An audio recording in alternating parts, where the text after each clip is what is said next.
On one of the islands of the Malay archipelago, a group of pirates, having just looted a private yacht, is resting after a successful raid. One of the bandits goes to relieve himself and finds a strange iron mask in the bushes. Curious, the man investigates the surroundings and stumbles upon a cave. While exploring it, he suddenly falls through a hidden hole in the floor into a network of underground tunnels. Sometime later, a group of mercenaries lands on the island of Una Una to explore a former Japanese military bunker from World War II.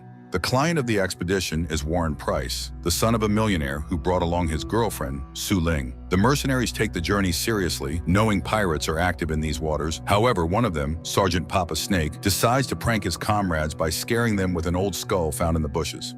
Price is outraged by his behavior. As Captain Tino Prawa, the group's leader, assured him that his people were true professionals. The captain is forced to reprimand the sergeant. Soon, Price finds the old bunker and prepares to descend into it, but Su Ling refuses to follow him and promises to wait on the surface. Price rushes to the entrance, unaware that former military engineer Stanley, who became a mercenary and joined Captain Prawa's team on the orders of Price's father, is mocking him. In addition to Stanley, the expedition includes a Japanese female scientist named Ri, who accompanies Warren Price into the bunker. Inside, they find decayed bones and rusted weapons. Ri attempts to identify a soldier who died many years ago, while Price amuses himself with an old rifle, pretending to be a sharpshooter. Meanwhile, Stanley tries to get Captain Prawa to reveal what exactly Price hopes to find on the island. But Prawa knows nothing other than that his job is to protect the young man. The engineer grows uneasy due to rumors about pirates, but the captain assures him that his men can handle them. After inspecting the small bunker, Price realizes it is not what he was looking for, and the team sets out to explore the entire island. Soon, the group reaches a quarry, at the far end of which a large iron door is visible. Price orders them to proceed toward it. Stanley explains that they are looking for an abandoned colonial-era mine that the Japanese repurposed for their needs. But first, Stanley must inspect the structure for safety. Ri joins him, explaining that she wants to understand that period of her country's history. Stanley states that a soldier is not simply a person. He must be re-engineered so that an ordinary man begins killing his own kind out of duty and obedience. A soldier, he says, is first and foremost a weapon, and he too was once such a weapon. While Stanley inspects the bunker, Captain Prawa orders everyone not to stray too far, and he proves to be right. The group is attacked. The mercenaries fire back but realize they cannot fight off a numerically superior enemy and are forced to take shelter in the bunker. There, they become trapped after one of the attackers throws a grenade into the mine, injuring Ario and causing a cave-in. The young man receives aid, but the exit is blocked and there is no communication. The question arises as to who attacked them and why. They direct the question at Price, and under pressure, he is forced to admit that an expedition led by his father's company discovered a similar bunker on an island near Sumatra a couple of years ago. Encoded messages were found there, and Price, working with Ri, tried to decipher them. He speculated that they referred to Yamashita's gold, rumored to be hidden in a mine on one of the islands. But aside from Price and Ri, no one could have known about this discovery. After arguments, Stanley suggests searching for another exit, prompting the group to descend into the mine. After wandering the underground tunnels for some time, they find a wooden bridge that appears sturdy. But when the group steps onto it, lights suddenly turn on, illuminating the Japanese rising sun military flag, and a propaganda song begins to play through the internal communication system, frightening the explorers. The group speculates that either someone is still down here or their enemies have followed them, as there's no way a generator could operate for over 80 years. One consolation remains. This indicates the presence of a second exit. They continue exploring the seemingly abandoned Japanese base and soon find storage rooms where protective suits are kept, which the captain initially mistakes for people. Photographs depicting scenes of violence against prisoners of war are also found there. Soon, the team locates a communications center. While the others examine it, Sergeant Snake, standing guard, notices a mysterious figure in a hazmat suit and gas mask watching him. However, when he turns around, the figure has vanished without a trace. Meanwhile, Ri examines a map on the wall and realizes that this island was a position of the Japanese army in 1945. Specifically, it was occupied by Yamashita's units. Stanley understands that it wasn't just the gold that brought Price here and urges him to be honest since their lives are now intertwined. Something is clearly wrong with this place. It's not a typical bunker or a bank vault. Moreover, the photographs they found turn out to be medical images. Against Price's wishes, Ri reveals that a secret medical unit operated here, using the bunker as a research center to study chemical and biological weapons. The Japanese experimented on prisoners of war as test subjects. The mercenaries are outraged by the deception as they were hired as guards, not fighters. This changes the cost of their service. Price insults Stanley, who lunges at him, but the captain intervenes to stop the fight. The group continues forward, and as they move through the mine, figures in protective suits silently follow them, unseen. Soon the team discovers a room that was once used as a barracks. Ario is laid on the remains of a bed, after which the captain orders everyone to stay there while he and the sergeant search for another way out. Price protests, fearing that the captain will find the gold first. In the end, Ree, Stanley, and the mercenary Joko stay with the wounded man while the others leave with the captain. While resting, Ree engages Stanley in an open conversation. He shares that during his service in Afghanistan, he got into a petty fight and suddenly realized that he could kill any person, regardless of their guilt. It terrified him to know he had lost his humanity. That's why he left the army. Meanwhile, the captain's group discovers a room that once housed Australian prisoners of war. Back in the barracks, the wounded Ario suddenly hears strange noises coming from under his bed. He lifts himself up and sees the ground beginning to shift. He doesn't have time to call for help before a monstrous creature drags him underground. Joko rushes after him. Stanley and Ree also descend into the tunnel but lag slightly behind the mercenary. Joko hears sounds of movement but doesn't see the strange masked creature fleeing through the tunnel. At the same time, Ree finds Ario's body atop a pile of human bones. The young man is already dead and nothing can be done for him.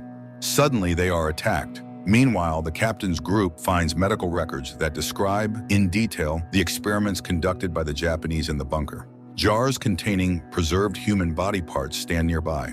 At the same time, Joko stumbles into an underground chamber filled with human remains, including the grotesquely mutilated body of a pirate. He kills one of the masked creatures, but others appear at the sound of the gunshot. Losing his rifle during an attack, he fights one of the monsters hand-to-hand. The mercenary barely manages to defend himself, but after running out of pistol rounds, he is quickly killed by the creatures. Meanwhile, Ree and Stanley are captured by a figure in a gas mask, a Japanese soldier who refuses to acknowledge that the war is over. Stanley manages to disarm the soldier. When they remove his mask, they discover a strangely altered man. Ree tries to explain the reality to him, but he refuses to believe her. The woman then shows him a video on her iPad of Japan's surrender aboard the USS Missouri, which breaks the soldier. It turns out there were originally 2 of them here, and his comrade had long urged him to abandon the post and return to civilization, but he killed him instead. Meanwhile, the captain and sergeant discover that the door they enter the medical lab through is now sealed. Suddenly, one of the creatures attacks Price, wounding him. The captain shoots the monster, but it has no effect. The creature advances on the captain until the sergeant kills it with a makeshift spear. They administer aid to Price, but his wound is serious. At the same time, the Japanese soldier reveals that for years they guarded this place. When communications were cut off, his comrade wanted to leave and surrendered to the victors, but he killed him instead. He also explains that many prisoners were turned into monsters here. Meanwhile, Price, regaining consciousness, helps the captain examine the strange creature and reads on its mask that it belonged to a 24-year-old Australian. This means it was a prisoner of war, but how, after all these years? The Japanese soldier explains that the gas, which Unit 731 experimented with, drove the prisoners insane and transformed them into monstrous beings. He and his comrades were injected with the gas as well, under the assurance that it would keep them young and healthy. But this is the result, though the scientists' intention was to create super soldiers. However, this was not their final experiment. They perfected the formula and created their ultimate masterpiece, the Guardians of the Empire. Meanwhile, as the captain inspects the laboratory, he finds a hidden compartment where mutated remains are crucified on the walls. Nearby, syringes filled with a golden solution are scattered. The gold, it turns out, was the foundation of the experiments. Price is deeply disappointed by Yamashita's gold, while the sergeant laughs at him. At the same time, the Japanese soldier admits that there is another exit leading to the surface, and he is willing to show it to them. Ree doesn't fully trust him, but they have no other choice. Meanwhile, the captain and the sergeant attempt once more to open the doors of the laboratory while Price and Su Ling discuss their predicament. Realizing they cannot leave empty-handed, the pair steals one of the syringes containing the golden formula, knowing it could fetch a fortune as a biological weapon on the black market.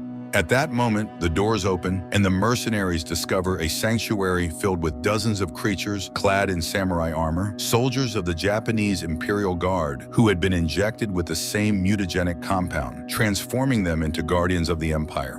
The monsters immediately advance, wounding the captain. He orders Price and Su Ling to run while the sergeant stays behind, trying to hold off the Imperial Guards, though he is severely injured in the process. The captain and Price pry open a ventilation grate and he commands the pair to jump down. He then returns to assist the sergeant but arrives too late, seeing him die before catching up with Price and Su Ling. They navigate through the underground tunnels and eventually stumble into the cave where Joko was killed. There, the creatures attack them, forcing the group to fight back with sharp bones of their fallen predecessors. The three manage to escape and accidentally discover a room where Stanley, Ri, and the Japanese soldier are sheltering. The men barricade the tunnel, though they know it's only a temporary solution. Price's condition deteriorates further, and the women try to help him. The captain struggles with the loss of his soldiers, though Stanley tries to comfort him, reminding him that they knew the risks of this job. Still, no one could have anticipated what they would face here. Now they must try to find a way out.